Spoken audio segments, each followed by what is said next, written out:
Meus amigos, estamos de volta com mais um episódio do The Dealers. Todas as terças-feiras, às 18 horas, você aproveita para deixar o seu like, o seu comentário, assinar o canal, etc, etc, porque contamos muito com a sua audiência. Este episódio conta com uma pessoa que é uma pessoa diferenciada. Por que é diferenciada? Porque, em primeiro lugar, ele representa todas as marcas francesas no Brasil. Isso já é uma coisa diferente, não é uma coisa normal, né? E ele veio aqui, de Juiz de Fora para cá, com muito carinho, para participar do The Dealers e vai contar a história para vocês. Felipe, muito obrigado pela sua participação, obrigado por estar aqui e eu estou muito feliz de ter você aqui com a gente. Obrigado a você, Caporal, e todo o time do Alto Avaliar. Ah, que legal, que legal. A gente estava conversando no almoço, né, que você já é a terceira geração de concessionários na família. E teu avô tinha outras marcas, inclusive em São Paulo. Conta pra gente um pouquinho. Então, vamos lá.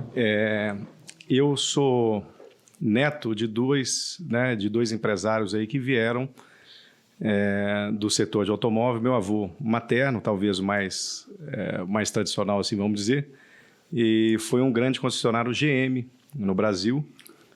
Uma das lojas mais emblemáticas que ele teve foi a Indianópolis, antiga Indianópolis GM, na 23 de maio.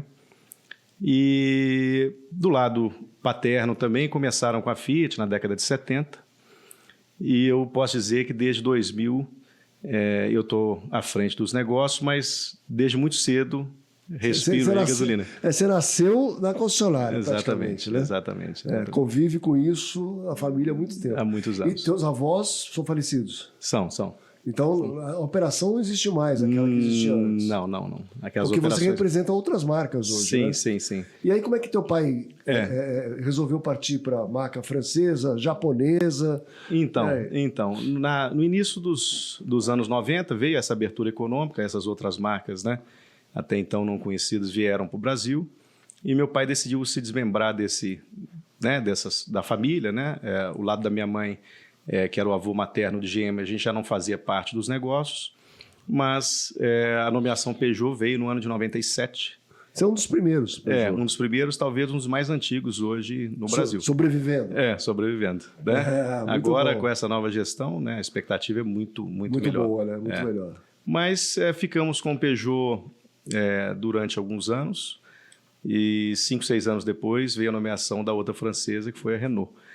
Numa época que a Renault estava passando por uma reestruturação grande e não tinha mais aquela rixa dos anos 90, que ou é uma marca ou é outra, né? E de lá para cá a gente veio crescendo essas lojas aí e outras marcas não também. Existe ainda, não tem mais problema ser Peugeot e Renault, porque são marcas, para quem não sabe, na França são marcas que, vamos dizer, não é que se odeiam, mas competem entre si milímetro a milímetro do mercado, né? O mercado hoje é multimarcas, né, Caporal?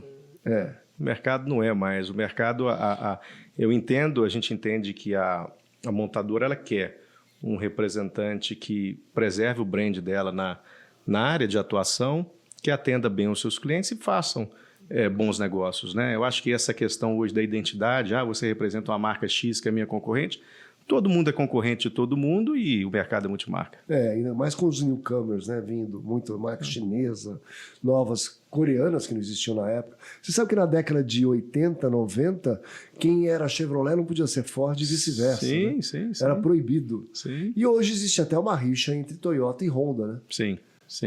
Talvez uma das poucas que permaneçam ainda, né? Que não dá para ser os dois, apesar que tem um grupo que é os dois. Né? Talvez uma das poucas que permaneçam. Muito bom, muito bom. Me conta hoje, você tem concessionárias em Juiz de Fora, Belo Horizonte... Contagem e Divinópolis, todas elas do estado de Minas Gerais. As Nissan, né, são em praças que Belo Horizonte, Contagem e Juiz de Fora. Nossa Nissan em Juiz de Fora vai completar 18 anos. E fomos, por 3 anos, aí, eleitos entre os concessionários Samurai, né? Por 3 anos seguidos, e surgiu o convite para a gente explorar Belo Horizonte e Contagem. E você estava falando que quem nomeou você foi o Fabinho Braga. Foi o Fábio Braga. Ô, Fábio, olha aí, ó, tá vendo? O Felipe veio, tá vendo? Ele estava fazendo uma campanha para você ver. Ele tem que levar o Felipe pro podcast. Eu me lembro em 2005, quando eu estava começando, né, Tian? Eu comecei como vendedor de carro usado, né? Eu fui, e na época, depois mais à frente eu vou contar o que a gente estava conversando de stop loss, mas isso é mais adiante para não perder. O Fábio chegou para nos visitar, e na época da nomeação Renault, a Nissan acabava vindo...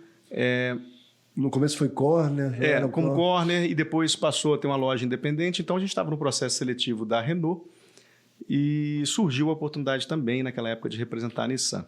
Aí veio o Fábio, a gente, né, fez toda a apresentação, projeto, era um local próspero na cidade de Juiz de Fora, que era a entrada da cidade, saída para o Rio, e acabaram que todas as concessionárias se deslocaram para esse eixo aí, alguns anos mais tarde. Mas o Fábio tem uma passagem engraçada que ele diz, na época eu tinha 22, 23 anos, não me lembro, e ele falou que foi para o board e perguntaram para ele, mas espera aí, você vai dar a nomeação para um garoto aí tocar? Ele, não é só um garoto, esse eu confio nele, porque então ele fez toda uma defesa lá, né, em meu favor na época, e por isso eu tenho um carinho muito grande pelo Braga. Ah, que legal, que bacana isso. Muito bom, muito bom. Então, mas você ia contar da tua história de...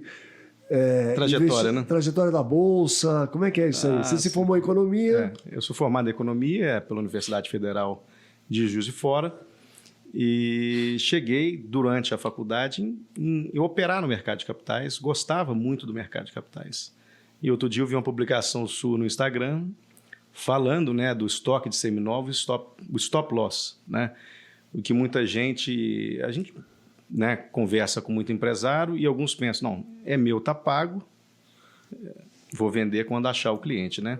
Uma hora vende, né? Uma hora vende, esperar a melhor proposta e, no meu entendimento, a respeito aí, o contrário não é bem assim, né? Porque o custo de oportunidade de você comprar mercadorias novas a preços atualizados todo dia é muito grande. Então você fica ancorado aí naquele preço seu de custo, sendo que uma análise, no meu entender, deveria ter sido feita sempre a preço de mercado, né? Fundamental, né? Até em peças, né? Quando você vai repor, você faz o custo de estoque médio de peças, né? Sim. Muita gente faz pelo estoque médio, muita gente faz pelo custo de aquisição, mas o custo devia ser o custo de reposição. Sim, sim. Não é? Porque eu vou ter que repor aquela mercadoria. Exatamente. Mesma coisa com o estoque de usados. Sim. Né? Qual é o custo de reposição? Exatamente. Pode ser para baixo, pode ser para cima. Aliás, quando o mercado cai, a grande dificuldade que todo mundo tem é se livrar do estoque antigo, Sim. às vezes perdendo, às vezes não, e repor, né, pelos novos preços. Sim, sim. Rapidamente. Isso requer uma estrutura, um exercício muito bom, processos, mas é fundamental no mercado de hoje. Porque, como você falou, é muito dinheiro parado, né? Muito dinheiro. Muito dinheiro ali. E o cara guarda o carro por 6 meses, um ano. E se não está no forplan de usado, esse dinheiro está te ocupando, poderia estar alocado nos novos. Claro. Né? Esse dinheiro na sua operação que seja uma aplicação financeira, mas ele tem uma finalidade aí de remunerar. Né? Mas você falou da questão do mercado aí em queda, que a gente tem que analisar o estoque pelo preço de mercado em queda, mas recentemente nós tivemos o contrário. Exato. E muita gente não analisou a reposição na hora de vender, porque o mercado sobe, né? Mês a mês a mercadoria subindo, você vendia aquilo, realizava um lucro contábil que era fictício, de certa forma, o seu estoque que começou antes da pandemia custando 100 mil de custo médio por carro, já estava em 115, 120 mil reais. E o pior de tudo, ao realizar esse lucro na venda, muita gente não fez conta que estava sendo tributado imposto de renda. Então, se você não fizesse uma conta bem feita aí de caixa, você vinha perdendo capacidade de compra de estoque mês a mês. Você sabe que final da década de 80, começo da década de 90, antes da ORTN, antes do Plano Real e tudo mais, eu tinha loja de carro. E na loja de carro vinha todo dia um motoqueiro cheio de dólar para trocar o real, sei lá que moeda que era na época, o cruzeiro por dólar. Sim. E eu tinha uma planilha Acho que era no Lotus 123, eu acho que na época, não lembro que... Ou era no papel mesmo, nem lembro como é que era. Mas eu fazia uma planilha do meu estoque em dólar. Porque a inflação chegou a ser 80% no mês. Sim. Então eu fazia meu estoque em dólar. E muitos lojistas não faziam isso, ninguém controlava. Então ele pegava o custo de aquisição, fazia a margem dele, só com uma inflação 80% ao mês. Sim. Era uma loucura. Então, então, se você não dolarizasse tudo, era obrigado a dolarizar. A gente vivia na economia do dólar. Graças a Deus a gente está em uma outra fase, Sim, numa outra situação, né? Não precisa mais fazer desse jeito. Mas mesmo assim, desprezar o custo do estoque parado é uma coisa muito triste. Sim. E a gente vê muito, né? A tendência, eu acho que hoje não dá para se desprezar determinados indicadores financeiros mais. Antigamente as coisas demoravam, o reflexo demorava mais para vir. Hoje em dia... E se você comparar os dois mercados, né? E você conhece muito bem os dois, Bolsa de Valores e mercado de usados têm muitas similaridades, né? Eles são bem parecidos. Sim. Né? Porque você tem que decidir entre milhares e milhares de opções que não dá para guardar na cabeça. O que comprar, quando comprar, como montar teu estoque perfeito, quanto pagar, né? Quando vender. Exatamente. Né? Decidir tudo isso ao mesmo tempo. Eu costumo falar com o meu pessoal o seguinte, falou, gente, presta atenção. É lógico que ninguém sai de casa para fazer o pior negócio. A gente, né, o cliente tem mania, qual que é o menor preço que você faz naquele carro? Eu fico brincando que ninguém sai para vender no menor preço e sim no maior. Né? Mas, por outro lado, quanto mais clientes você conseguir atender, melhor. Claro. Tem aquele que barganha um pouco mais, aquele um pouco menos, mas se você quiser vender só para aquele, e aí eu fico dando nome para os clientes, o João compra desse jeito, o Francisco desse jeito e o Joaquim de outro. Ah, não, Joaquim é o que melhor paga, só quero Joaquins aqui. Só quero Joaquins. Não tem jeito. Não né? vai vender. Então, né? quanto mais pessoas você conseguir atender, isso se você não tiver dificuldade de reposição da mercadoria, né, daquela mercadoria, se você vender para os 3 perfis, ou para quantos forem, melhor. Quanto mais clientes você atender. E aí você tem que adaptar ao perfil desses clientes. É muito bom. E como é que você faz hoje com a tua equipe de vendas? Você hoje controla a equipe de vendas? No nosso grupo econômico eu cuido de área comercial, marketing e jurídico, além dessa relação aí institucional com as montadoras, né? Então, e na equipe de vendas você seleciona os vendedores, você segue alguma regra assim, tipo, como é que é a rede social do cidadão? Esse perfil está mudando muito, né, Capão? Como é que é? Como é que funciona? Esse como perfil, é que você vê isso aí? Dificilmente você tem no grupo funcionários na área de vendas com um perfil social, na rede social ativo, e você não consegue ter homogeneidade nisso. A gente está vendo que os mais jovens têm muita facilidade em fazer isso. Por outro lado, tem menos capacidade de negociação. Então, você tem que ter um misto aí na equipe entre aqueles que trabalham bem a rede social, que estimulam, que captam aquilo. Por exemplo, tem vendedor que faz um anúncio no marketplace dele, né, que capta o lead dele além daquele que eu gero. Agora. Mas antigamente, vamos fazer um paralelo aqui que eu acho interessante isso. O cara não tinha uma agendinha com a lista de clientes dele. Ele fazia aquela agendinha dele, né? Sim. E aí entrava em contato.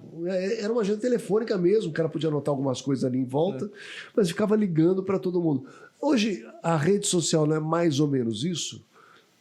É limitada, né? Naquela época, e eu comecei nos anos 2000, eu falava que a agenda do vendedor era mais valiosa que o banco de dados da concessionária. Não era? Era. Obviamente, isso com os CRMs e tal, isso vem se transferindo aos poucos, né? Mas no começo tinha uma resistência muito grande. Muito. Eu vou colocar o meu cliente nesse banco de dados, né?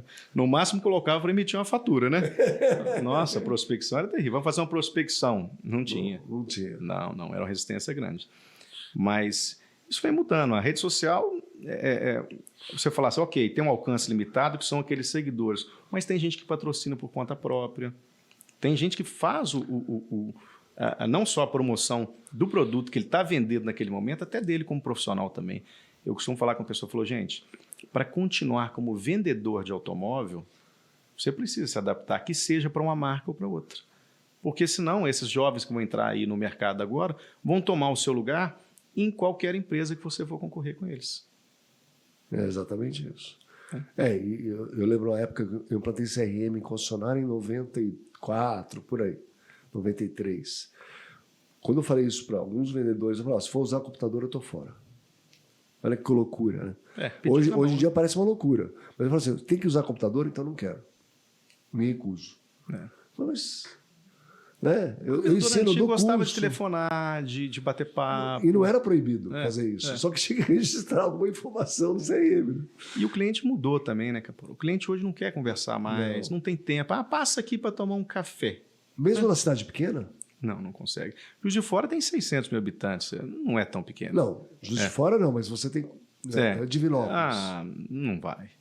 O cliente não vai lá tomar um café com você. Ele vai aproveitar o tempo dele. O ser humano mudou. Eu acho que o tempo dele, com a família dele, as pessoas estão valorizando mais o tempo delas. Então, ela quer deixar, no meu entender, tudo aquilo mais ou menos já resolvido, encaminhado. Vou lá para checar. É isso aí, é aquilo. Negociar um pouco aqui o meu carro e tchau. Por isso que, assim, esse sistema do autoavaliar, uma das possibilidades que traz para a gente, boa parte dessa negociação à distância. Sim. Né? Você consegue evoluir até, por exemplo, se você tiver um perito que faz o laudo na casa do cliente, ele só precisa ir para buscar o carro dele. Né? Não, perfeito. Então, a gente e às vezes não precisa nem buscar, você vai entregar na casa dele e resolvido. É outra, né? Que a Amazon tem feito isso nos Estados Unidos, tem entregado na casa das pessoas. Né? Mas você pode entregar o carro na casa. Não precisa nem na Amazon. Né? Então, isso está mudando muito, tá? O tal do vem tomar um café aqui, eu fico brincando, olha, vem aquele cara sábado que quer lavar o carro, a mulher às vezes quer arrumar a casa e ele está sem lugar e tem que levar os filhos para passear e enquanto enfim, a gente fica fazendo essa brincadeira, mas é isso, né? A pessoa tem o tempo para ela no final de semana e não para... E outra coisa que a gente fala, acabou esse perfil, né, Caporal? O sujeito sair de casa para olhar carro. Aí eu vou sair para olhar 1, 2, 3, 4, 5. Eu acho que uma montadora fez uma reunião há 4 anos atrás, disse que o cliente olhava 4, 5, 3.2 na estatística dela, opções de carro. Ele sai de casa para olhar 3.2 carros. Hoje em dia eu não me atualizei, não sei quanto é essa estatística. Mas ele consegue ver 10, porque ele, na internet ele consegue ver muito mais carros. Não, mas estou dizendo ver fisicamente. Então hoje não sai. Fisicamente hoje é o quê? 1 ou 2? 1 ou 2, se acontecer. Não é isso? Exatamente. Eu tenho uma história interessante, uma passagem bem interessante de uma concessionária aqui de São Paulo, que ficava na Rota dos Motéis. Então sábado era um dia de que os casais irem lá, o casal ia na concessionária, e o cavalheiro que estava com a moça, ele falava assim, não, meu amor, pode escolher o carro, olha aqui, vê isso aqui, fazia test drive, andava. E ele falava assim, eu venho na segunda-feira para fechar, tá? Seu carro, meu amor, tá aqui de presente para você, etc. E não aparecia na segunda-feira, você acredita? Eu acredito. Mas ele falou, sábado a gente ficava esperando, porque já sabia que isso ia acontecer quase o dia inteiro. O pessoal parava lá, mandava escolher o carro, fazia, andava, não sei o quê, e os negócios fechados na segunda-feira eram bem pequenos. Mas pelo menos guardava o banco de dados, né? Guardava o banco de dados. É muito interessante, né? Mas então, o perfil está mudando muito, né? E a gente tem muita preocupação, assim, para manter o interesse do cliente pelo automóvel, né? E pela sua marca, a marca que você representa, né? Para que aquilo você consiga estimular ainda o desejo, porque, veja bem, com tantas opções de carro, qual o sentido dele olhar para o seu carro? Como você vai fazer, né? Conseguir estimular a ponta, e as montadoras têm o maior poder de fazer isso, como que você vai atingir esse público e ter desejo de comprar o seu carro diante de tantas opções similares que ele tem no mercado hoje? O que você acha? Como é que vai fazer? Qual vai ser a mágica? Porque entrando, nunca antes na história desse país, a gente teve... Agora essa frase está na moda. Tantos lançamentos. Voltou, né? Voltou essa frase, né? Infelizmente. Mas assim, teve tantos lançamentos. Né? É muito lançamento de carro. Né? E estão prometendo mais. Sim. Né? Então a gente tem uma variedade de modelos. Se você pegar aí na faixa de 120, 150, a 300 mil reais, é uma loucura. Sim. Você fica perdido, você não sabe, tem de todo tipo, a todo gosto e tudo mais. E com a chegada de híbridos elétricos, né, principalmente das marcas chinesas, a minha percepção, e o tempo vai dizer, se eu estou certo ou errado, é que ele deixa de ser fiel à marca. Ele é mais fiel àquele produto novo que foi lançado, etc, etc. E não fica uma coisa que nem Apple e Android, né? Ou coisa desse tipo. Sim, não. Sim. fica realmente ligado, ele não tá nem aí para que marca que é, às vezes ele nem sabe. Mas ele sabe que aquele carro ali atende ele naquele momento. É. Você não acha que é isso, não? A fidelidade está diminuindo, né? Já vem diminuindo. É muita possibilidade. A pessoa não consegue, ela está sempre sendo estimulada pela novidade. Se não fosse assim, o iPhone não teria tantas sequências numéricas assim. Tem que tornar obsoleto o que existe para vender o próximo. Só que no caso do automóvel, a gente é impactado com isso o tempo todo na diversidade de marcas. Você tem um ciclo do produto da marca que você representa. Agora, outra coisa que eu costumo refletir também é sobre carroceria.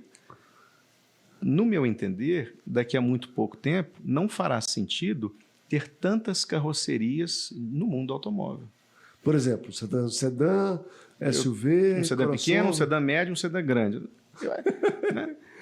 O sedã já está, de certa forma, né, limitado a um público exclusivo. Eu gosto de sedã.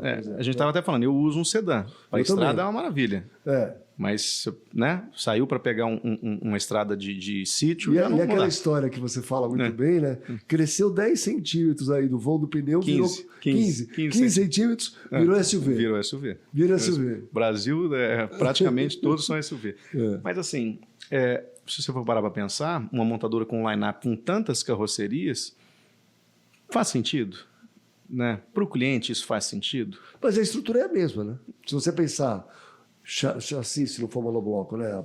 O chassi, a estrutura do carro, powertrain, suspensão, tudo é a mesma coisa. Ele muda a carroceria, ou não.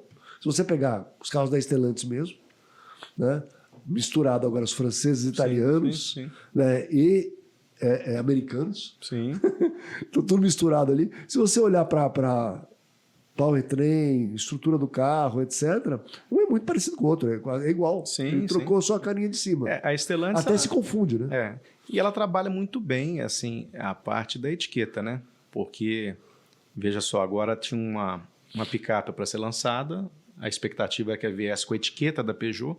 Saiu com o Fiat. Mas ela entendeu que a etiqueta da Fiat, quer dizer, o logo da Fiat naquele produto teria, até por já ter uma rede formada de picape, teria uma aceitação melhor. Não, agora vou perguntar para você. Como é que os concessionários Peugeot se sentiram nisso? Você não tem picape para vender na Peugeot. Não, mas eu te confesso que, mesmo perdendo o carro, é a atitude certa. Porque já tem uma rede que já tem um cliente de picape. Assim, né? Olha, ficaria ruim para os dois, no meu entender, mais uma vez. Porque você não tem uma equipe especializada, uma carteira de cliente de venda de picape. E, de repente, estala o dedo, vou ter que vender picape? Porque para a Fiat é um crescimento, né? Um aumento da gama de produto. No segmento que ela já está. Já está e foi crescendo. Ela saiu da Estrada para Toro. Natural. E agora para Titânio, né? Natural. Ela tem o cliente ali. Eu dizia também que no passado os valores eram outros. Passou de R$80 mil, você não poderia etiquetar um produto como Fiat. É isso mesmo. Num passado aí, recente. Né? Recente. Não, vamos ser sinceros, vendia Palio e Estrada, acabou. Não vendia mais nada. Então, assim, né? Chegou naquele ticket, qual a etiqueta? A gente fica brincando com as marcas de luxo, mas é verdade, né? A marca de luxo, ela pode fazer uma bolsa muito semelhante à outra, que não seja até de qualidade a outra... Ou similar e né? vender 10 vezes mais caro. E aí colocou simplesmente a etiqueta dela e passa a valer mais. E a Fiat tinha esse problema. E ela veio ganhando agora com essas picapes. Né? O mercado também subiu muito de preço, né? Os carros subiram muito. E a etiqueta dela para picape hoje já emplaca. É até ousadia vender um Fiat de 200 e poucos mil reais. Mas como ela já vem subindo esse ticket, trazendo esse cliente... E com a experiência do diesel também na Toro, né? Sim. E mostrando para esse cliente que ela consegue atender a expectativa dele, eu acredito que o carro vai ter um mercado. Falar que vai ser um grande sucesso é difícil, porque a concorrência nesse segmento é muito grande. É muito grande, né? Dominado aí pelas japonesas, tem as americanas também. Mas ela, né? Nesse caso foi tem tudo certo. Tem uma alemã que corre por fora, né? Essa aí não... Mas, se você conhece o René Coleto, ele esteve aqui, ele contou a história que tem 28 Amaroks para uso. Eu falei, nossa, Renê, você é único no Brasil. Que conseguiu vender também 28 Amarocks, né? Não, ele teve para uso. Eu 28. sei, mas teve Depois que, vendeu, teve que passou. negociar todas essas 27, né? Até comprar a 28ª. Hoje ele tem 3. Mas o mercado é isso. Então a gente fala de carroceria, uma picape é uma carroceria que faz sentido. Os SUVs, até pela praticidade, né? A pessoa quer ter um carro só para a estrada, para o sítio, para viagem. Serve para tudo. Serve para tudo. Eu acho que minivan, por exemplo, é uma carroceria que praticamente sumiu do mundo. E não sei qual outra vai ser a próxima, né? O Aircross é minivan? O Aircross é o que agora com 7 lugares? Por definição, seria uma minivan. Mas, tipo o Spin. Por definição, seria uma minivan. Minivan. É. Praticamente eles concorrem únicos no mercado, os dois. Né? Não tem mais ninguém. E assim, essa classificação aí, né? A gente fica brincando da altura de solo. E deve existir um quesito técnico aí que não, a gente não sabe. Que não sabemos, mas para classificar como SUV, talvez. Mas é um carro que tem uma aplicação. 7 lugares, por exemplo, lançou há poucos dias. A gente entende até que a montadora começou a ter muita procura, porque faz sentido. Eu acho que viram o mercado e falaram assim, esse produto para esse mercado cola bem. E pronto. Porque e antigamente o pessoal não fazia muito isso, né? Vamos lançar carro tal. Tá, mas o público está querendo esse carro? Vou vender isso para quem? Para quem? No caso da Citroën... Mas há famílias volumosas hoje. Tem gente, por exemplo, você lançar um carro, 5 lugares, né, que a carroceria... Igual você é um cliente comum. Sim. Às vezes o pessoal me pergunta também, é SUV ou minivan? Né? Acho que a primeira mensagem que a gente tem que transmitir não é para a rede, é para o cliente. Né? Porque o cliente hoje já sai com tudo pronto. Mas quando você lança um carro de 5 lugares, você vai concorrer no lugar comum. Opa, eu tenho a possibilidade de lançar esse carro também nos 7 lugares. Você descolou de boa parte da oferta. Você tornou o seu produto visível. Mais do que atrativo financeiramente, visível. Ele passa a fazer sentido e as pessoas passam... Igual você falou, como que captar a atenção? Olha, a Citroën tem um carro de 7 lugares. Vamos lá ver. E aí vai. Porque é uma oferta incomum hoje no mercado. Não, eu acho bem legal. Você acha que algum carro da Stellantis ou outra marca vai conseguir fazer essa mesma jogada aí de criar... Olha, a Renault fez isso muito bem nos anos 2005 em diante. A Renault, quando lançou o Logan, o que era o Logan? O Logan foi um carro grande. Isso, porta-malas incrível. Porta-malas gigante, espaçoso e econômico. Quer dizer, um projeto para países emergentes. E para táxi, para tudo. Para países emergentes de modo geral. E aquilo pegou. E, dado momento, aquele segmento passou a ser ocupado por Cobalt, por outros carros que igualmente eram grandes, espaçosos e econômicos. Sim. Não só na hora de comprar, mas de usar. E aí você volta o seu produto para o lugar comum. Veio o Sandero com a mesma fórmula de sucesso, acabou sendo também combatido aí por outros. Você sair do lugar comum do mercado hoje é muito difícil, né? O que essas chinesas têm feito?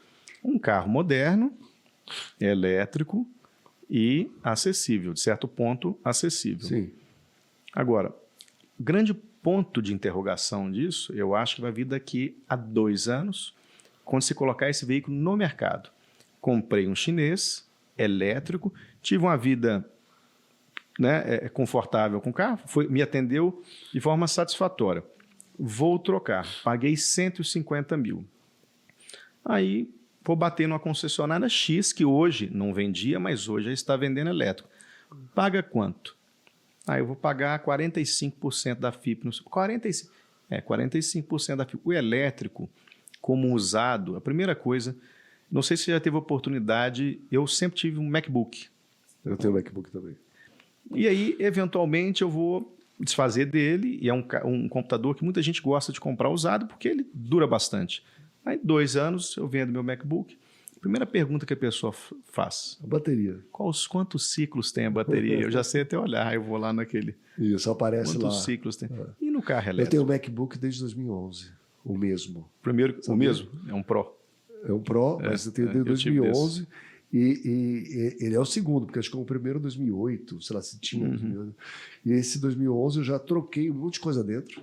E Sim. continuo com ele. Eu tenho um moderno que eu uso para viajar. É um computador muito durável, mas assim, ainda assim, porque ninguém fala, como que está a casca? A pessoa sabe, né? Aquela parte física do computador que ele não estraga. Como que está a tela? Também não estraga. Mas Quer saber a bateria. Pessoa, quantos ciclos tem a bateria? O comprador disso já sabe. Então, eu entendo que o mercado de carros elétricos, quando chegar na hora da venda e o cliente aprender aí quantos ciclos tem ou qual que é a medida de bateria. Mas qual é a tua aposta? Assim, primeiro, deixa eu te falar uma coisa. A gente está desenvolvendo um aplicativo para carro elétrico, para avaliação de carro elétrico, que só com uma foto no painel, ele vai medir o range, a autonomia que tem o carro, comparado com a bateria, a utilização da bateria naquele momento. E vai te dizer, a vida útil da bateria é tanto. Faz sentido. Então a gente vai fazer isso. Agora, qual é a tua impressão? A gente voltou dos Estados Unidos agora e viu que o pessoal está pagando 50% do valor depois de um ano. Tira a Tesla, tá? Tesla é um mundo à parte. Mas um Mercedes, um Jeep, não importa. Um carro elétrico, ele comprou por 100, um ano depois vai vender no concessionário na troca de outro 50%. 50% do que pagou. Do valor. Do valor.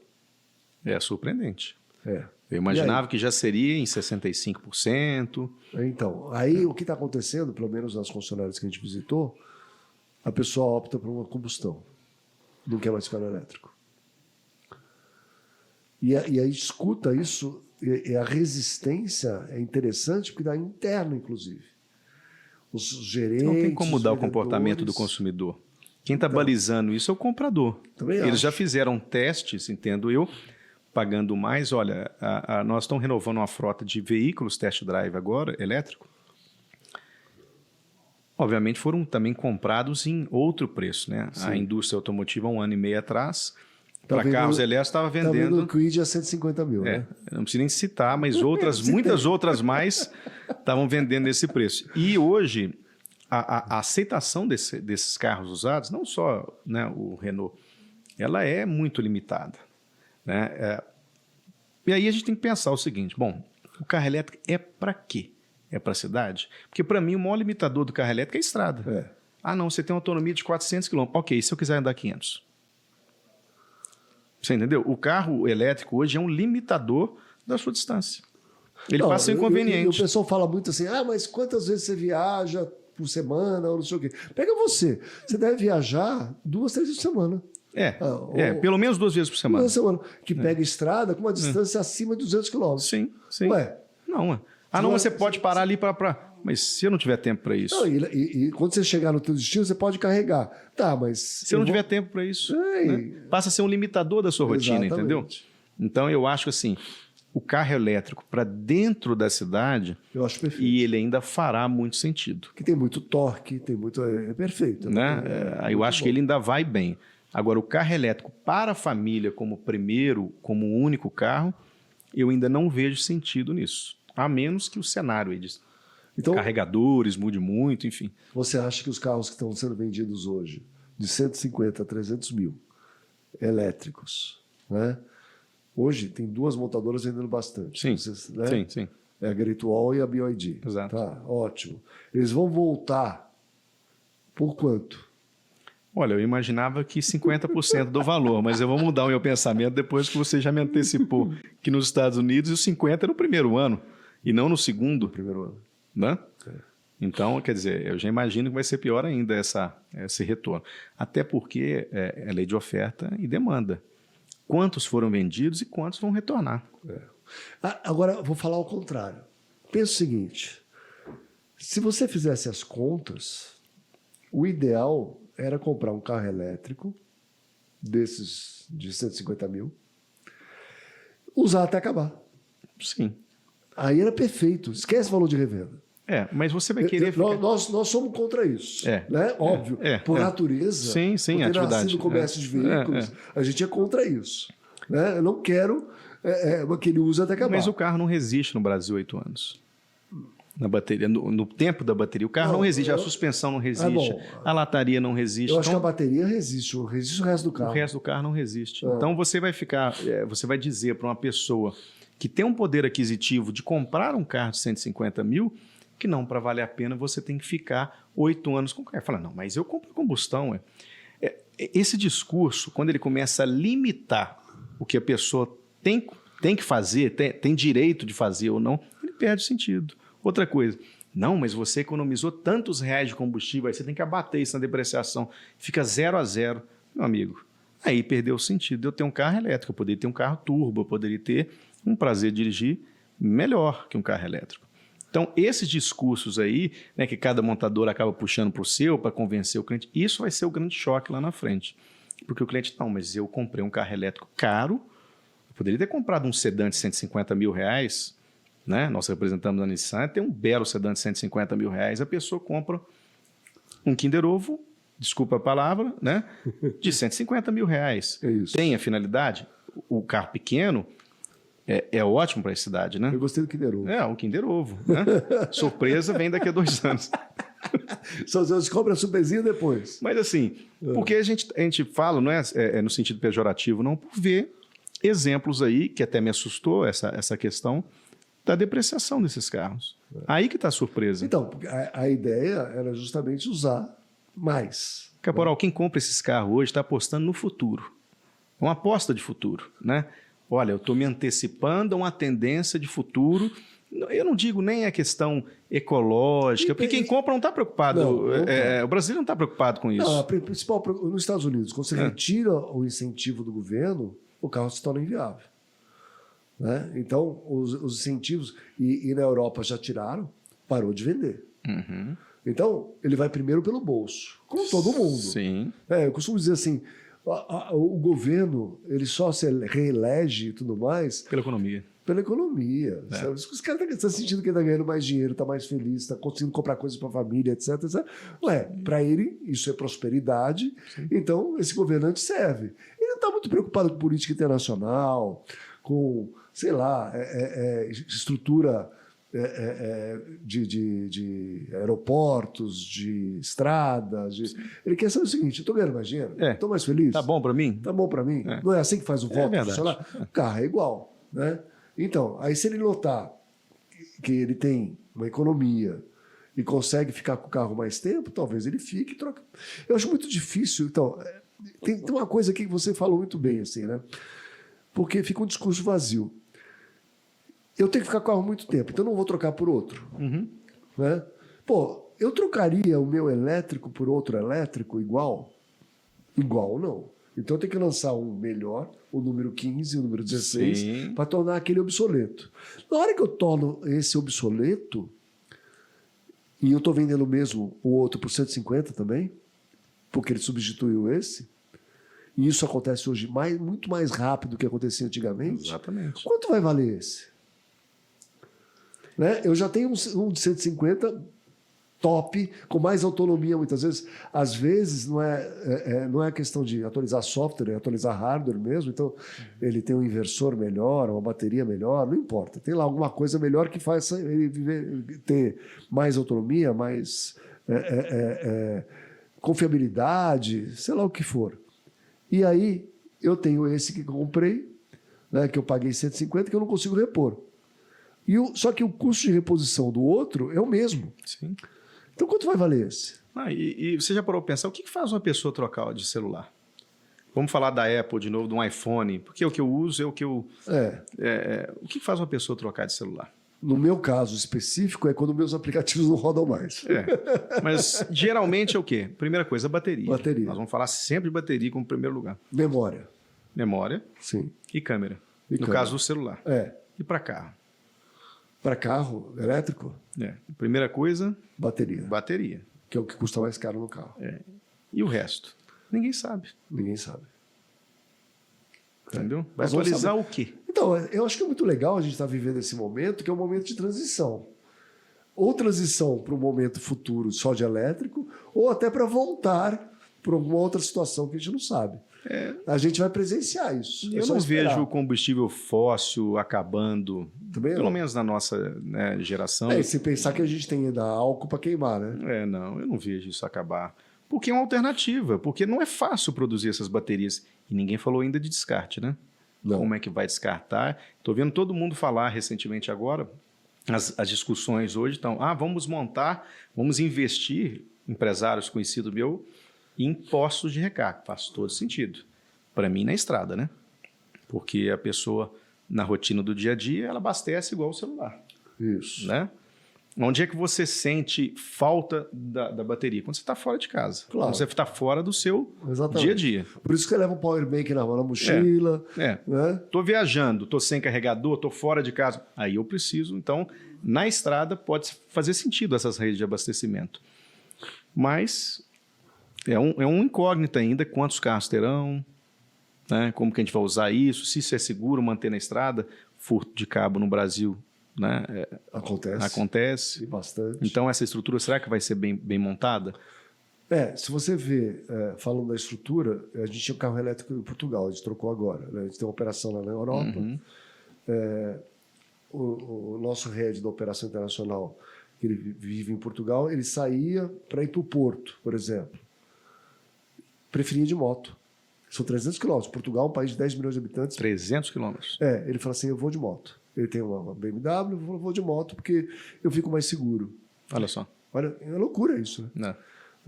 Porque eu não sei lá abastecer para voltar. O carro tinha autonomia na estrada 280 quilômetros. Isso nós estamos falando de um país de distâncias curtas. Estradas maravilhosas. Bem mais evoluído que o nosso. Não vai ter esse problema, por exemplo, do furto. E a outra coisa, mas só que os carregadores, como é uma rede de carregador que já está lá há algum tempo, estão sucateados. Eu, por exemplo, que fiquei com o carro dele uns 15 dias, eu fui em vários lugares um dia abastecer, não consegui. Sim. Não consegui. Eu falei, vou pro shopping. No shopping funcionava. Sim. Então eu vou no shopping. Eu ia pro shopping, deixava o Essa carro falta lá. de conveniência é um limitador muito grande, né? Então, assim, não sei quantos que as marcas de carros elétricos estão falando que vão vender nesse ano, 100 mil ou mais do que isso, né? Não sei quanto que está previsto de novas energias, mas creio que vai passar dos 100 mil carros. Daqui a 2 anos são 200. Mais do que já vendeu, uma frota de 250 mil elétricos. E aí? Nós temos rede de abastecimento. E outra coisa que você falou, que era o descarte de bateria, eu fui numa outra concessionária na Europa, que a Decra estava dando consultoria para descarte de bateria. Aí eu fiquei olhando assim, falei, mas onde é que estão as baterias? A gente foi num lugar, tinha umas caixas de aço, e as baterias todas empilhadas na concessionária, assim, nas caixas de aço. Eu falei, e aí? A gente não sabe o que fazer ainda. Olha que interessante. O risco ambiental disso. Nós estamos guardando aqui, porque a gente não sabe onde descartar, o que fazer. Sim. A gente contratou a Decra para nos ajudar a ter um processo, uma coisa maluca, né? Vai para onde, né? Até a própria pilha hoje, a bateria, a gente tem local específico para descartar. Imagina um monstro desse, né? Então, tudo isso aí, quando começar esses carros a dar pós-venda, precisa estar muito bem estruturado, que não está. A gente está falando ainda de rede de recarregamento rápido, que não tem, e o descarte é logo ali. Daqui a 4, 5 anos, não está falando de descarte. No eBay, a gente está falando do eBay, né? Tem já bastante lugar para você comprar bateria de Tesla. E o pessoal transforma carro convencional, combustão, em carro elétrico usando as baterias de Tesla, principalmente carro antigo. Sim, interessante. E você compra no eBay. Então dá para comprar bastante bateria de Tesla no eBay. Eu pensei em comprar para fazer um Powerwall em casa, porque para evitar armazenar energia para o dia que faltar, né? Sim. Lá nos Estados Unidos a Tesla tem uma participação até em residências também, né? Com Powerwall e telhado, né? Telhado também. Apesar que eu vi pouco isso lá, mas assim, que eu já vi bastante o pessoal comprando bateria de Tesla no eBay para fazer carro. Interessante, não tinha pensado nisso. É uma bateria com 20% de vida, né? E um carro para o final de semana. Assim, não pega com 20% não, porque o que eles fazem como elas são de módulos, né? Então são várias pilhinhas todas juntas, eles eliminam alguns módulos, estão com problema, e fazem funcionar o resto funciona. Então ela tem autonomia, de 100% com... Autonomia de 100% não, vamos dizer assim, ela tem uma vida de 100% com um range, uma autonomia de direção um pouco mais limitado. Então era 500 quilômetros, agora tem 400, sei lá. Mas isso é ótimo. Então, ainda é ótimo. Isso tem bastante. Interessante. E elimina só aquele pedacinho. Isso vai acontecer no Brasil também. Eu tenho certeza que vai acontecer, porque o pessoal vai dar um jeitinho, porque vai ter empresas já de reciclagem de bateria, assim, de certa forma, recuperar, né? Vai ter bateria remold. Vai ter, né? E vai ter, como tem bateria tradicional, já é assim, né? E vai ter gente que só vai atender carro elétrico e vai conseguir funcionar a bateria isolando. Já dizem que na China já estão desacoplando e reinstalando, né? Trocando as baterias, né? Desacoplando a carroceria. Não, né, mas aí o custo disso é muito grande, né? Enorme. No Brasil... Você tem que estocar uma bateria... Não, aqui a gente vai dar jeitinho. É que nem Range Rover usada. A de primeiro dono é maravilhosa, a de segundo dono, o cara quer economizar na manutenção, já fica meio... né? Ele já vai usar enforca-gato em alguns lugares, vai dar um jeitinho. O terceiro dono vai sofrer muito. É um Frankenstein, todo remendado. Né? Tudo remendado. Ninguém vai botar peça original, não vai fazer nada. É verdade. Esse é um problema sério. É verdade. Então, isso não sei não o que vai acontecer. Mas você acha ainda que vou tocar num ponto polêmico. As francesas têm futuro no Brasil? Olha, eu acho que essa pergunta não cabe somente às francesas, né? Se você parar para pensar, nós temos aí americanas que saíram outro dia. Tem line-up de americana. Pararam de produzir no Brasil, né? Vamos colocar. Assim, porque eu já levei muita crítica. Crítica é uma pararam de produzir. É uma palavra mais suave. Mas já falaram um monte de coisa para mim. Falaram assim, Ford não saiu do Brasil. Mas o que eu achei interessante desse lançamento que eu fui da Renault ontem, e que depois de muito tempo, eu conversei com o executivo da marca e falei assim, o último Renault que eu vi lançar foi o Megane Grand Tour. Há 17 anos atrás, eu acho, se não me falha a memória. Mas não teve os outros aí? Os outros eram projetos que vinham da Dacia.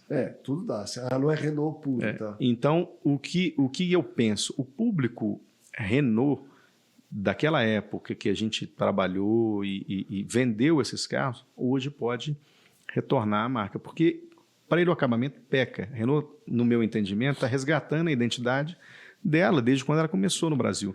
Eu acho que você querer... Mas a estratégia, estou interrompendo, mas a estratégia da Dacia não foi interessante porque a manutenção era mais barata, trocava o conjunto completo, quer dizer, ou não trocava o conjunto completo, que nem troca na Renault, era mais simples, tudo mais adaptado para o Mas Brasil. houve um outro contexto, porque não existe mais carro barato, né, Capone? Até nos Estados Unidos, marcas estão considerando descontinuar alguns carros. No meu entendimento, o carro popular será o carro usado. Porque tem como fazer iPhone barato? Não tem. O próprio Samsung tem como fazer barato? Não tem. Então, a pessoa que está com um orçamento menor, ela vai comprar um iPhone 12, 11, 10, 9, 8, não sei. E aí, por aí vai. Então, eu acho que o carro popular para o povo, ele já deixou de existir porque os preços hoje não são compatíveis. Você já deve ter feito várias vezes a conta de salários mínimos, né? Sim. Saiu de 30 para 60 e lá vai pedrada. Então, eu acho que o carro usado vai ser o carro popular. Então, essa estratégia de vender... Então, ele é popular hoje só na concepção do produto. Ele é simples, ele não é popular. Então, quando você volta... E a gente para refletir... Não é tão mais caro produzir um carro um pouco mais refinado do que o outro, porque o seu custo está carregado na estrutura da fábrica. Não custa tanto mais. E hoje não faz sentido você ter carro sem ar-condicionado, sem direção, sem... Todos têm tudo. O compressor é o mesmo, o airbag é o mesmo, as peças, em tese, são quase que as mesmas. E é o Kardian, né? Kardian. Então, ele é Renault puro. A Renault pura, assim, né? A gente percebe também no acabamento. Eu vendo Dacia, vamos dizer assim, há 15 anos, né? Então, você entra num outro carro, você vê que ele se assemelha muito mais ao carro europeu, ao Clio europeu, do que aos carros que a gente vem vendendo ao longo dos anos. No fechar de porta, né? Na questão da posição de dirigir, né? Na resposta da carroceria, uma carroceria que já é mais firme. Eu tive a oportunidade de dirigir, a gente que trabalha com automóvel há muitos anos, dirige todo tipo de carro, primeira volta, primeira acelerada, você sabe se é bem construído ou não. Não sai me perguntando de outros carros, que eu posso falar alguns que não sejam tão bons. Mas esse eu achei bom. Esse eu achei muito interessante. Né? Muito então, ela pelo menos ela resgata aquele público que comprou Renault pela qualidade, pelo histórico da marca francesa, pela época da Fórmula 1. Quem assiste Fórmula 1 há muitos anos sabe que a marca tinha... Né, eu tive Renault 19, então, por exemplo. Né? Era Renault. Era Renault. Era Renault. Mas, assim, o mercado é muito dinâmico, né? Tem muita oferta hoje, muita concorrência. E você vê marcas tradicionais, até que já estão bastante tempo aí no mercado, não consegue inovar tanto mais. É muito difícil você trazer um projeto... Para começar, marcas americanas não conseguem trazer um americano puro para o Brasil. A mais próxima que a gente tem aqui é a Silverado e a Ranger. A Ranger não, a F-150. Né? Os mais próximos dos carros que se vendem lá. Silverado também. Né? Silverado e F-150. A Maverick, né? Também, pode ser. Pode ser. Mas então você não consegue trazer um produto, você acaba tendo assim projetos especiais para os latinos e indianos, talvez. Né? Então, quando se consegue aproximar do carro que é vendido aí em países de primeiro mundo, eu acho que é uma vantagem competitiva muito grande. Porque a gente tinha mania de trazer carro de terceiro mundo, né? Se você pensar, a própria Toyota. Sim. Carro que não... Sei lá. O Yaris já chegou defasado, né? Então. Não, se você pegar o Etios... É o indiano, né? É indiano, então. E você vê que, poxa, depreciar o nosso mercado, né? Sim. Tudo bem que a gente tem um mercado que está sempre entre os 10 maiores do mundo, às vezes entre os 5. Então é um mercado importante. Né? Mas a gente sofre muito por conta do câmbio, né? Porque nessa época, justamente, que quando a gente começou a ter produtos aí não tão sofisticados, foi na época que a nossa taxa de câmbio depreciou demais. Sim. Né? Na época de impeachment de Dilma, talvez um pouco antes, Copa do Mundo. De 2012, vamos dizer, para cá, nossa taxa de câmbio vem depreciando. Hoje eu até brinco que você pegar em valores... Começou, era 1 para 1 e hoje está 6 para 1, 5 para 1. 5 para 1. E assim, eu sei que os Estados Unidos têm uma inflação importante, mas se a gente estivesse tratando de dólar nominal hoje, ele está muito barato. Tá. Né? Se você fizer uma conta aí, entrando na economia, se você pegar R$5 e capitalizar ele nos últimos 2 anos, né, você vai para 6, porque 10% ao ano são, fazendo a conta bem grosseira, nada de juro composto, colocando 50 centavos aí por ano. Você teria R$6 nominal. Quanto o dólar, naquela época, você comprava por 5,50, você teve uma vantagem, desconsiderando a inflação de lá, de R$1,50 para cada dólar. Né? Então, o dólar hoje nominal está barato. Isso impactou nas nossas... Naquela época, sim. Naquela época não tinha saída. Porque a gente, em 2012, com o dólar 2, imagina o que a matriz mandava. Eu vou tentar lembrar preços da época aí, mas se não me engano, um Renault Sandero era vendido por pouco menos de R$40 mil, são $20 mil. Imagina um Sandero de $20 mil. Né? R$2, 20, 40 mil. Né? Hoje seria um Sandero de R$100 mil. Exato. Então, na época, os projetos indianos vieram justamente porque um câmbio depreciado e com viés de depreciação só podia trazer produtos aí que seriam pagáveis. Hoje, uma Maverick nos Estados Unidos, híbrida, vendida por $25 mil. Né? Eu não sei quanto está esse carro aqui, acho uns 200 e poucos mil, né? 250, por aí. 220, talvez. Então, a diferença é gritante, né? Assim... Mas 25 sem o imposto lá também, né? Vai a 30 com imposto, praticamente, com as taxas? Não, preço final. Preço final. Okay. O que muda muito lá é o financiamento. Então, assim, como a gente não tem leasing aqui, tem modelo de assinatura, né? Mas ainda não facilita tanto em termos de preço para o cliente final. Porque lá você assina um carro de 25 mil por $300 por mês para começar a pagar em 60 dias sem entrada. E a grande vantagem... Né? Então fica muito barato, porque você tem um salário mínimo lá de $1.600 por aí. Sim. É muito barato. Sim, muito cabe, acessível, então, carro zero de $25 mil Sim. que você consegue ter. E você devolve ele depois, né? O leasing, a grande vantagem do leasing é essa, a devolução do bem para aqueles que não querem ter o trabalho de revender, e, né? Ele poupa tempo, vamos dizer assim, né? Se você for financiar, aí você vai ter que dar uma entradinha, tal, aí vai depender do teu crédito, mas vai variar uma taxa aí de 7%, depende do crédito, a 1%. Sim. E você pode ter... Né? Agora eu vou te fazer uma pergunta, eu não conheço o mercado de usado, e esse carro do leasing, como retorna? O leasing retorna lá para o dealer, no caso? Isso. E aí ele retorna para o banco? Ele retorna no local do dealer. Ok. Como assinatura? O dono do carro é o banco. Ok. Tá? Então, o banco decide o que fazer com o carro. O dealer pode comprar o carro? Pode. Porque não é Sim. dele, certo? Então, ele pode comprar o carro do banco ou o carro vai para leilão. Quando o leilão, diferente daqui, o leilão seria o nosso autoavaliar. Ok. Né? Então, as lojas estão acostumadas a comprar carro em leilão. Sim, sim. Né? É onde se compra, né? Lá. É. Então, eles acham mais simples, mais fácil. Eventualmente, os concessionários que têm mais apetite para carro usado, porque não são todos, compram esses carros. Mas você concorda comigo? Se a facilidade de comprar um zero é muito fácil, é muito simples, né? E se você tiver crédito, é maravilhoso. O usado, ele fica meio fora, porque ele não vai ter esse leasing, não Sim. tem leasing de usado. Crédito caro? Crédito caro e o preço do carro. Então ele tem que ser muito compensador para alguém entrar nesse carro. Concorda? Concordo. Então, essa pessoa ela vai normalmente para uma loja de usados. Ela não vai na concessionária, O cliente. o cliente. Né? E vai aí achar um carro de 12 mil, 13 mil, 14 mil, 15 mil, 20 mil dólares. Entendi. Você acha que o, cliente, o consumidor lá, talvez, ele não se enxerga como comprador de uma concessionária se ele não tiver essa qualificação Não, toda? eu acho que a concessionária não tem apetite para trabalhar usado. Ok. Trabalha pouco usado. Né? Entendi. Isso eu não estou dizendo porque, assim... Linhas gerais. Você não pode cravar nada nos Estados Unidos, porque você tem uma rede de concessionárias muito maior que a nossa, são 20 mil concessionárias, e cada uma trabalha de um jeito. Sim. E cada estado trabalha de um jeito diferente, porque tem Constituição estadual, legislação estadual, por consequência, então cada um vai operar de um jeito. Sim. Mas eu estou dizendo, na média, como você falou bem, eles não têm muito apetite para carro usado, não.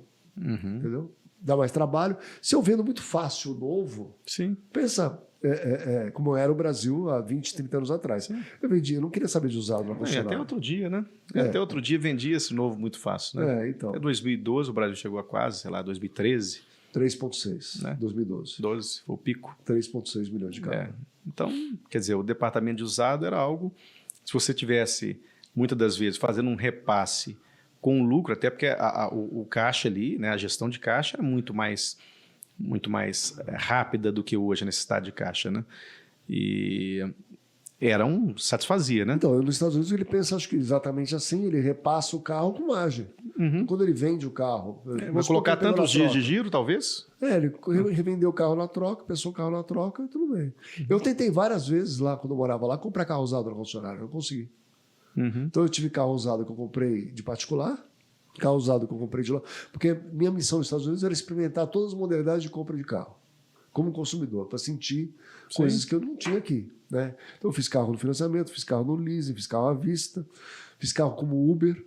Eu fui lá, me cadastrei no Uber e falei assim, qual é o benefício que tem? Logo saiu Uber. Qual é o benefício que tem para Uber aqui? Tanto, tá, peguei. Aí comprei 2 carros e tinha brasileiros que iam para os Estados Unidos que não tinham ainda crédito, não tinha nada e precisavam de um carro por um longo período. Então não compensava alugar numa locadora tradicional. Eu alugava para eles. Eu disse, não tem problema, pega o carro aqui, tanto por mês, pode pegar. Corolla 0, tá aqui, pode ficar com Corolla. Né? E eu tinha carros que eu fazia isso. Estava experimentando vários tipos de negócio, comprando carro, vendendo. Então, até que eu fiquei de sócio de uma loja de carro, do dominicano. E eu não fiquei sócio da loja, ele tinha a loja, eu fiquei sócio do estoque. Aí até o dia que ele vendeu o estoque e não me avisou. E voltou para o país dele. Não voltou, continuou lá. Mas aí ele falou, eu vou te pagando devagarinho, vou resolver isso para você e tal, e nunca pagou. E para gente que fala que só no Brasil que tem golpe, né? Não, tem todo lugar. Tem todo lugar. Isso é a coisa mais tradicional. Você sabe que meu pai passou por exatamente isso. Assim. Meu pai aposentou, meu pai trabalhava no grupo de concessionários, né? Se aposentou, tinha o dinheiro, entrou de meio no estoque de uma loja de carro. Né? Isso acontece até hoje com todo mundo. Sim, entrar como investidor. Aconteceu, entrou como investidor. Mas não no contrato, né? Não no contrato social. Isso, aí o cidadão vende o estoque Sim. e não paga. Simples assim. Né? E você fica ali. Mas deve ter sido curioso, né? Experimentar. É bom fazer esse ano eu fui convidado para ir na NADA, mas não tive a oportunidade por compromisso. Você perdeu, é um evento muito bacana lá. Quem me chamou foi até o Braga. Então. E a gente... Mas é bom, nessa experiência que você teve de experimentar. Eu costumo dizer, tudo que a gente vai fazer, promover dentro das empresas, tem que ser sob a ótica do consumidor. Fala, peraí, para começar, isso vai fazer vender? Isso. Se não fizer, já nasceu errado. É perfeito isso, né? Sob a ótica. E o pessoal faz muita pesquisa, faz um monte de coisa antes, né? Mas não vai no campo. Exato. E no terreno faz toda a diferença. Né? Isso que você falou, experimentou até como um Uber, quer dizer, foi até o... Com tudo. Eu fiz até um post na época, quando me cadastrei no Uber, né? No Uber e no Lyft, eu fiz os dois. Uhum. Aí eu me cadastrei e fiz um post na época no Facebook, acho que não tinha nem Instagram. Aí o pessoal falou, mas você está trabalhando de Uber aí? Eu falei, quase. Eu falei, ué, tem que experimentar. Ver Mas é super sabia, interessante, né? Ir para o campo e entender. Eu falei assim, e é interessante, eu fui me cadastrar com o Uber lá, entrei numa sala, porque eles faziam em hotéis, reservavam sala em hotéis, você entrava naquela sala, ficava cadastrado, fazia o cadastro, etc. E era só um cadastro, respondia meia dúzia de perguntas lá e tal. No Lyft, eu tive que fazer teste, fazer prova.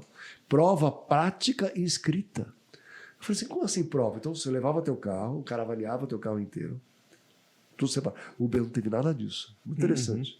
Avaliava o carro inteiro e aí ele fazia prova prática comigo. Então eu entrava no meu carro e via se eu sabia dirigir, se eu não sabia, como é que era e tal, para me aprovar.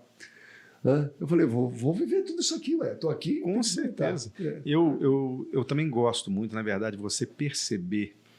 Às vezes, eu estou em uma das nossas lojas, eventualmente eu gosto de pegar o meu notebook, pegar uma mesinha no canto do showroom, fico lá trabalhando, mas eu gosto de observar. Fingindo que é cliente. Eu gosto de observar o caminhar do cliente, por onde ele entra, para onde ele olha, como que ele está sendo abordado, as reações, todo esse conjunto aí de percepções, essas captações que a gente faz, é daí que surgem as melhores ideias, né? E você tendo a possibilidade aí de tangibilizar isso tudo lá, a cabeça depois, quando você coloca, o que eu poderia fazer e adaptar. Que serve no Brasil. A gente está falando agora há pouco de autoavaliar, né? A melhor maneira de você saber como que você vai fazer um bom anúncio para venda é você se colocando na posição de comprador. Né? Eu, quando novo, eu gostava muito de tecnologia.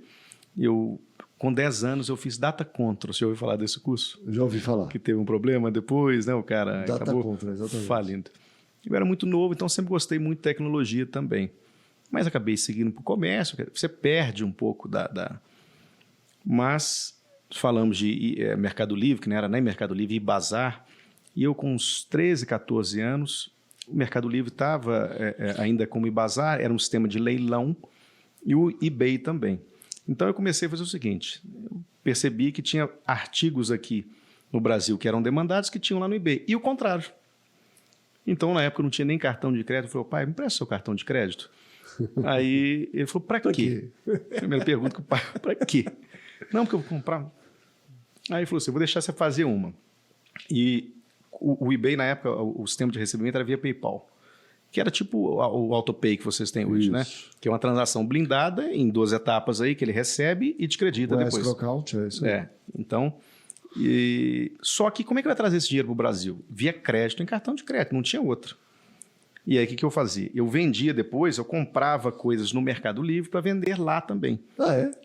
Aí, artigos quaisquer que estavam... Primeiro eu ia na demanda. Eu vi, olha, o que está tendo ali de procura, esse artigo está saindo por tanto, né? Na ótica aí do comprador. E aqui, o que vendia aqui no Brasil na época, nos anos 95 em diante, era aqueles jogos de videogame retrô, muita coisa antiga que lá tinha muito, e a gente comprava aquilo nesse cartão e acabava trocando. Depois pagava aqui com crédito do PayPal, no Ibazar. Então eu acabava fazendo esse comércio. A mercadoria vinha? A mercadoria vinha tranquilo, vinha USPS, chegava aqui tranquilo. Você tocava e já revendia? Eu vendia aqui, mas lá eu recebia via créditos. E aqui eu pagava com os créditos do cartão. Então eu acabei fazendo conta corrente. Eu acho que um negócio muito incipiente ainda, uma brincadeira, né? Para adolescente era um dinheirinho que entrava. Mas, maravilhoso. Né? Mas assim, e isso dá bagagem para a gente entender. Quando eu gosto, né, de ver, eu vejo um sistema como o autoavaliar, e eu falo, tá, mas na ótica do comprador esse anúncio vende? O cara coloca um anúncio de um carro com um velocímetro. Cara, mas eu quero ver o carro, não o velocímetro. Né? Coloca o anúncio do carro de costas. Eu acho que boa parte aí da concepção, nós falamos de laudo cautelar, o laudo cautelar é o decisor da compra ou não, tanto quanto o preço. Né? Porque se você olhar o carro que está no preço, que está com boas fotos, mas se ele não tiver um bom laudo cautelar, e não basta ser um laudo cautelar comum, a gente vê alguns lá que simplesmente tem só escritos, outros que fazem, e muito interessante isso, o desenho da estrutura do carro e está tudo verdinho. Né? São detalhes aí visuais que captam a sua atenção, falam assim, não, esse dá. Não, esse a longarina realmente está roxo, que foi reparado. Né? Então, é a dica que fica para quem está aí trabalhando com o sistema, para trabalhar o laudo e as fotos que coloca estão como preço. Não basta só o preço. Vídeo também dá para colocar. Vídeo também. Você sabe o que converte mais? A gente chama de VDP, né? Vehicle Detail Page. O que converte mais no anúncio? O vídeo? O que converte mais? O que converte mais o anúncio, você me pegou, eu não sei. O tempo. Como assim o tempo? É a urgência, né? É o tempo que ele fica no anúncio. Em qualquer anúncio, seja B2C ou B2B. Quanto mais tempo ele ficar no anúncio, maior a chance de converter. Então, por isso que eu falo assim, você tem que colocar 50 fotos. Infelizmente, no trabalhar só cabe 40. Okay. Tem que colocar vídeo. Tem que fazer uma boa descrição do veículo. E hoje a gente tem ferramenta que a gente faz para você, através de ChatGPT, inteligência artificial, já faz um descritivo completo do veículo. Então, quanto mais ele se interessar pelo anúncio, ele ficar mais tempo vendo o seu anúncio, maior a chance de converter. O laudo vai ajudar, tudo vai ajudar. Mas ele tem que gastar tempo lá, porque ele está a um clique de distância do outro anúncio, certo? Então, ele pode se clicar aqui. Agora, se ele ficar bastante tempo lá, ele vai estar sujeito, e no caso do Automorais, dar um lance, mandar uma oferta e fazer. Então, quanto mais informações você tiver, é claro que vai passar mais credibilidade, né? Confiança, sim. Ele vai estar mais seguro do que está fazendo, está tudo bem. Mas o tempo que ele fica lá, então se você colocar 3 fotos e mais nada, ele vai olhar aquilo ali e falar assim, pula para o próximo. Sim. Agora, se ele ficar lá assistindo, eu estava brincando, a gente vai lançar um veículo da Páscoa agora, né? É um veículo nosso da frota que a gente resolveu anunciar. E colocaram um vídeo lá de 4 minutos. Aí falaram assim, não dá para acelerar esse vídeo? Eu falei, não, deixa aí. Se a pessoa conseguir assistir até o final do vídeo, ele vai fazer um lance, certeza. E o vídeo não tem nada demais, fica mostrando o carro, explicando como é que é o carro, mostrando, tem os defeitos, é B2B, né? Então tem que mostrar todos os defeitinhos do carro. Agora imagina, pensando nisso agora, imagina você ter um apresentador de carro de repasse no autoavaliar. Então, e tem isso, né? Se você entrar em alguns anúncios de alguns clientes... Já tem uma pessoa mostrando lá, estou te mostrando esse carro, não sabia. Mas a pessoa mostrando e sendo filmada. Pode ser entra no carro da Páscoa, tá? Que a gente vai ter. Tá. Você vai ver esse carro olha, eu estou te oferecendo esse carro aqui agora, como era antigamente. Olha, estou te falando no carro, tem isso, tem isso. uma, né? Você porque o brasileiro é muito visual, né? A pessoa aparece, justamente. Esse é o interesse. Nós fizemos exatamente assim. Exatamente como você falou, a gente fez. E ficou bem legal. Estava assistindo agora. De parabéns. Aumenta Gisele demais. que gravou, parabéns, Gisele, ficou ótimo. Tá? Aumenta demais e você assiste até o fim, você fica olhando aquilo lá e fala assim, que legal, tá. Você capta o tem interesse, mais alguma né? coisa? Tudo isso, a gente fala, porque assim, o que você está fazendo no virtual é praticamente o que a gente prega no ponto de venda. Exatamente. Né? No ponto de venda é o quê? É o cliente, você fazer uma boa apresentação estática, ir para o test drive, tomar um café, sentar para falar de número, quer dizer, isso quanto mais tempo você gastar... Mega vendas? Mega vendas não. Então, pregava exatamente isso. Aliás, no meu primeiro livro que eu estou reeditando agora, fala exatamente isso. Exatamente esse road to sale que você falou. Mas isso, né? A gente vai mais por percepção, né? Como eu te falei, eu sou muito observador. E quanto mais tempo você retém a atenção daquela pessoa... mais propensa ela está em fechar. E talvez essa apresentação por vídeo, quer dizer, em vez da pessoa ficar clicando ali por foto, eu vou rever até o nosso processo. Eu tenho um amigo meu que tem loja de carro na Europa, e ele coloca 57 fotos do carro. Eu falo assim, 57 Mas é cansativo também, né? Não é. Porque não é cansativo, porque, primeiro, ele pode clicar e pular e não ver as 57 fotos. Mas quanto mais tempo ele ficar, maior a chance de converter.